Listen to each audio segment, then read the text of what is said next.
On Musho 1 from Art Before Crime. You're watching Art Before Crime TV, and we're here with Schmohawk, Twurkaholics crew. Schmohawk, DJ Ruxbin, Shade 610, coming out of Philadelphia. Word. So, like, what's the deal with your Twurkaholics crew? How did that come about? Like, I see a lot of it online, so how did you guys get started with that? Twurkaholics was like the natural evolution. We were kind of doing a lot of heavy bass stuff. I was doing a lot of hip hop stuff, mixing it up with the heavy bass stuff, and we kind of joined up with some other local guys that were doing a similar sound and kind of wanted the same kind of feel that we were going for, and kind of wanted to push it and kind of feed off each other, and it's been a great collaboration. Word. So how did you get started in your musical backgrounds? Like DJing, like what age, like what's your, like, how'd you just get started? Shane and I are both from bands. We both grew up playing with other musicians, creating music, as a percentage of that. And then when we became DJs, it wasn't really a goal to produce alone. It was kind of like a goal to throw the best party, break the newest records, kind of push the newest sounds, be a little bit more out there. And then from doing those parties separately, we came together, we started throwing more parties together. We decided we had a compatible sound. We wanted to start DJing together, exploring demos, exploring music production, adding drums, adding guitars, adding screaming, remixing things a little bit more avant-garde than normal. He's from a hip-hop background, I'm predominantly a metal background. We met in the middle, trap, heavy bass was for us. We fed off each other, and that led us here. Word. So, like, when did you guys start DJing? Like, 2006 is when I started DJing out, but I guess the first time I started DJing was the second turntable that I ever bought, which would have been 15, 20 years ago. what about you? I started, I think, around 2008. Like Aaron, I was in punk bands and stuff before, and then kind of getting a little older and going to college and stuff, it's harder to have a band, get everybody on the same page, so kind of started producing and doing stuff that you can do as a one-man show kind of thing, and producer led the DJing, and DJing led to meeting other people that have a similar vibe and a similar code of ethics, and kind of wanted to spread music, spread a sound, spread a vibe, there's some parties. Yeah. So, like, do you guys have anything to say to people who, like, aspire to DJ and, like, get into, like, that scene of music? Quit. Don't DJ. Don't be a DJ. If you want to be a DJ, buy turntables. If you don't know what turntables are or where turntables are available, go to a club where you see somebody spinning something bigger than a CD right on a platter and get into it that way. But if you're really just into music and you want to buy something cheap to be able to play music out, there's enough people that got in line ahead of you. Don't do it. I know that's not what people want to hear, but really, it's over. Keeping it real. What about you? You got anything to say? You better love it. Don't go into it because you think it's something that you might want to try. It's tough. If you don't love it, it's not going to carry you through. You gotta put everything into it for sure.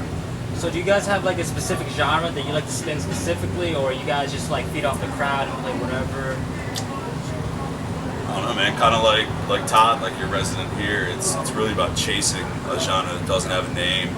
It's about chasing producers that are making music that is unclassifiable. If you get into a new genre, like Todd was one of the first people to spin Moombahton, you chase it until the ends of that genre, and then you find new producers that it's not quite classifiable as that thing, and you're the one breaking it, and you're getting on these bills, especially if you're in an opening slot where you don't have to come out and play top 40 beatport stuff that people know.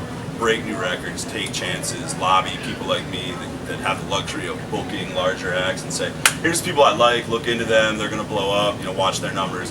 And then sure enough, we wouldn't have had guys like Munchie or even GTA come through Soundgarden if Todd, if Destinata wasn't one of the champions of Moombahton. So it's really not about, like, sticking with one genre, it's about digging and pushing that genre as far as you can, coming up with something new, not being classifiable, having people be like, what kind of music did that guy just play? I have to go ask him, I've never heard that track before. So just, like, being That's ahead of the definitely our game goal. and, like, Absolutely. like pushing people to, like, think forward instead of, like, currently always in the present. It's the actual record's way. I mean, a lot of people have to chase popularity and put trap in their remix after their production of a popular song to get plays, or they have to say, they're a top 40 or a popular type of person. But we just show up. We've loved having the Boneyard as a punk rock outlet from Philly. Play whatever we're going to play. We stand by the talent of the guys in the crew, whether it's Love City DJs, Ethan Dub, Shane Sixten, our MC buddy Liesel, all of us are here tonight. Or even me, I'm a vinyl DJ. You know, I get to play on stages, opening up for worldwide talent, national touring talent, just playing vinyl records because I care. And that's why I own actual records, because I care, and the people that I bring on really live and die by the records that they play. They know the people that they play. They know their whole catalog. They're trying to play B-sides, rare tracks, not the hit that you know. They want that artist to have appreciation when they come through town. Those are the people that we surround ourselves with, which is why we're very happy to be playing at this venue in AC. Boneyard's the best place to play here. Yeah. You know, because like down here it's underground as opposed to like any other like big club here. Down here it's like it's the only place you'll hear stuff that no one else can hear. That's why I dig it. And I've been playing here for years. Our first monthly here was years ago, and I've watched other little clubs even chase that vibe, and I've watched it creep into the mainstream clubs, try and chase what Todd and Dan and Dan and Jay build here, and you can't imitate it because the heart is what they really know. They'll always know what's coming next because they're chasing and downloading tracks every day. Right. So what's your favorite format of DJing? Like digital, vinyl? Like... I mean, I can play a vinyl set for sure. I mean, I've got vinyl to do it. I can handle that, but obviously Serato lets me be a lot more flexible and lets me incorporate a song that just came out hours ago. Right. I can play it tonight, you know. And so, you know, so CDJ, the same thing, although I'm more of a vinyl-based Serato. But, you know, I just like that kind of hands-on feel. Like, I hear there's always like a lot of beef with like vinyl DJing and digital DJing. Like, what do you guys have to say about that? Like, you know, it really comes down to the equipment that you're using. If it's professional grade DJ equipment, then we'll have respect for it, whether it's top of the line controller that you're using to play able to tracks that you produce yourself, or whether it's CDJs, even if it's, you know, docked with the USB drive and has the ability to sync. We just appreciate people using professional grade equipment. There are a lot of times that people will show up and even want to play at our venues, Soundgarden, Twurkaholics, our parties, or there's 1,000 kids in the audience and they want to show up with a controller that they're playing out of a 1/4 inch or an 1/8 inch jack, you know, which isn't the optimal way to send sound to a big system. It's not a stereo signal. They're going to play things that aren't even full quality audio, which to me, you know, one of the main things that we do is stand in the way of those kids being able to sully the pool of DJs, to muddy the sound quality that's coming out of the system. We want it to be from start to finish a really good show for people. And that means knowing your place, knowing what to play, and being able to actually invest the money into your own equipment and your music library to play it. So when it comes down to a digital versus vinyl, it's, you know, analog. People want to make it digital versus analog. I'm the last analog guy in the whole fucking world doing it, you know, with this type of music. So if that argument is dead, it's really just if you're investing in your equipment, if you know how to use it, if the thing that you're playing on is designed to cheat the audience, to take the edge out of the learning curve, to take the effort away, to make it easier to mix tracks, to beat match.